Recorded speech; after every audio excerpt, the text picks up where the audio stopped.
Hey mga broads, may balita nga po tayo dito po kay William Navarro at sinabi na rin ito sa reports ni Mr. Snow Badwa. Credits nga po ito sa kanyang post at sinabi nga niya na ito pong colleague niya ang kumausap sa kanya. Snow, wait, tama ang isang kausap mo. Baka mawala sa package si William Navarro dahil yun nga kinukuha ito ng San Miguel Beermen, babalikan kita.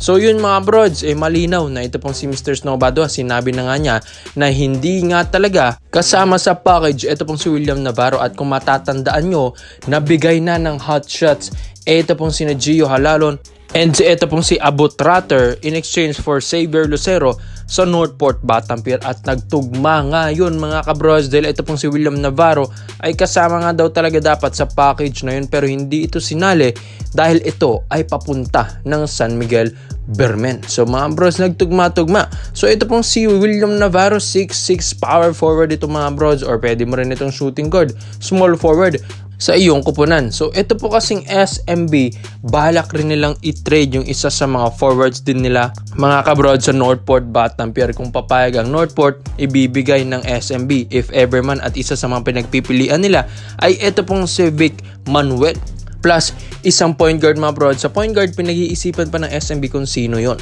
pero ito ay isa lang sa mga reports natin na pinipili nila or pinagpipilian nila sina Vic Manuel at ibang mga point guards and forwards dyan para nga lang makuha ito pong si William Navarro. Big fish ito mga broads. So ang dami nang gumalaw. Ginebra gumalaw na, Magnolia gumalaw na, SMB hinihintay na ito mga kabroads.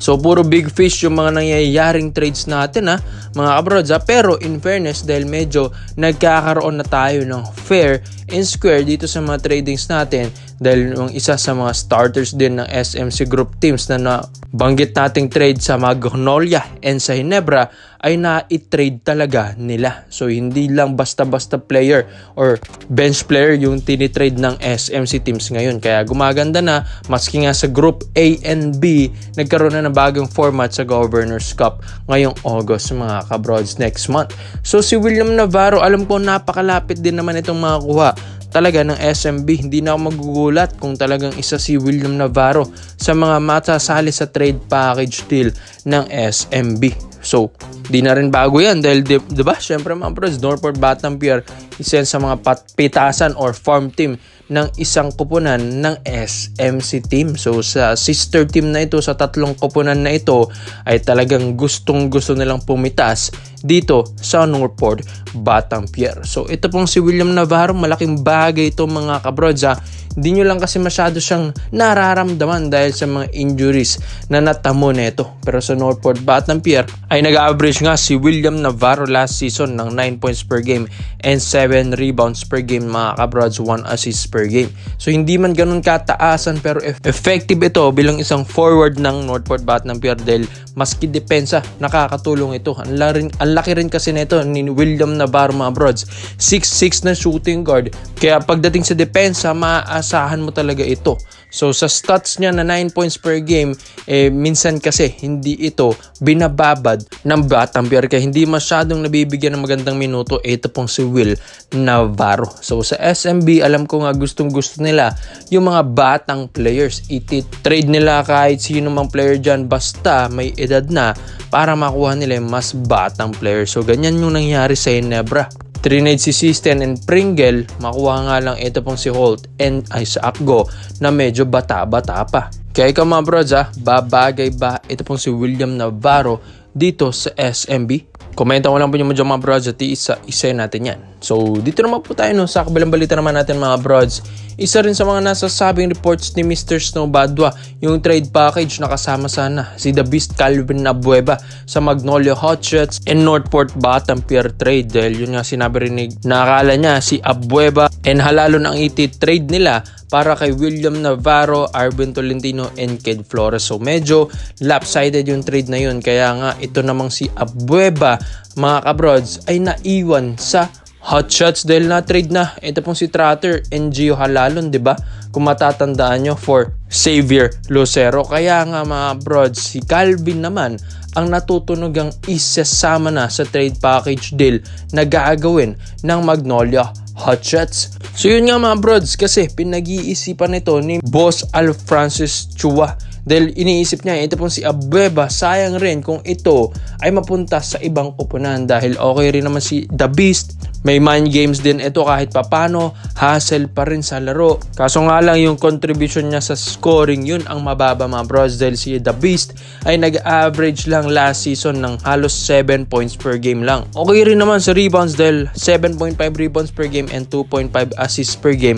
Ito pong si The Beast, Calvin Abueva, sa scoring lang talaga, ito mababa ang production ng numero. So ito na nga mga bros, ito ang isa sa mga pinaplano ni Boss Al Francis Chua. So ito pong si Abueva, kaysa naman sa ibang kupunan like Batampier ito mapunta. Dahil puro bad boy na kung sakali si Abueva ay mapunta pa ng Northport. Pero nyo, dyan na si John Amores, Gio Halalon. Tapos yung draft pa nila na madumi rin kung maglaro mga kabrods. Tapos mapupunta pa sa kanila si The Beast. So medyo mahihirapan din talaga yung ibang kupunan kapag puro maiinit na ulo yung kalaban nyo. Kaya ito pong si Boss Al Francis Chua, kaysa naman maging kalaban pa nila si Abueva, lalong lalo na ay mahirap at nakakaasar nga din daw kung si Abueva yung makalaban mo. Kaya ito ay pinaplano na pwedeng ipainumin ng Hinebra mga kabrods ni Boss Al. Ito pong si The Beast, Calvin Abueva. So sa Hinebra kasi kailangan din talaga nila ng hustle play. So alam ko marami ng mga Hinebra fans ang nakaabang kay Calvin Abueva. Dati pa yan mga brods, di ba? Simula nung ito iti-trade sana at open ang tradings niya dati sa Phoenix Super LPG that time. Kaso ang Hot Shots ang kumuha sa kanya dahil pinag-uusapan din dati na gustuhin sana talaga ito ni Coach Tim Cone. Kaso nga lang may attitude si The Beast. Kaya yun, napunta ito ng Hot Shots mga kabrods. Pero ngayon ay kailangan din nila ng isang Calvin Abueva, isang player na puso talaga ang pinaiiral. Hassle talaga, kahit patayan, palitan pa ng mukha yan, maski import man yan, talagang hindi magpapatinag. Ito pong si The Beast, Calvin Abueva. So isa yan sa mga kailangan ng Hinebra dahil yun nga, lalong-lalo na nawala pa sa kanila si C-Stand, ang isa sa mga dumedepensa sa ilalim at hassle at matigas sa ilalim. So kailangan nila ng isang Abueva pa mga kabrods. Pero syempre alam natin 3-team 3 dito dahil syempre sister team din naman talaga sila, and inihintay na lang ang Northport Batampier kung gugustuhin man nila na ma-involve sa trade na ito, ay ibibigay din nilang isa sa mga core din nila mga kabrods. Kaya ito pong si Abueva, big trade ito mga brods. Dati pa itong gustong i-trade ng Magnolia, hindi nga lang mangyari-yari dahil hindi pa naaprubahan dati ni Gome Willie Marshall. Pero ngayon open na sa mga tradings sa mga kabrods dahil next month ng ating Governors Cup 2024. Ang dami ng mga tradings, reports, rumors tayo mga brods.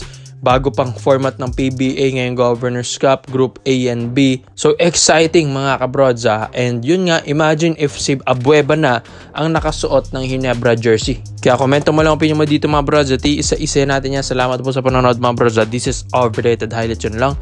I'm out.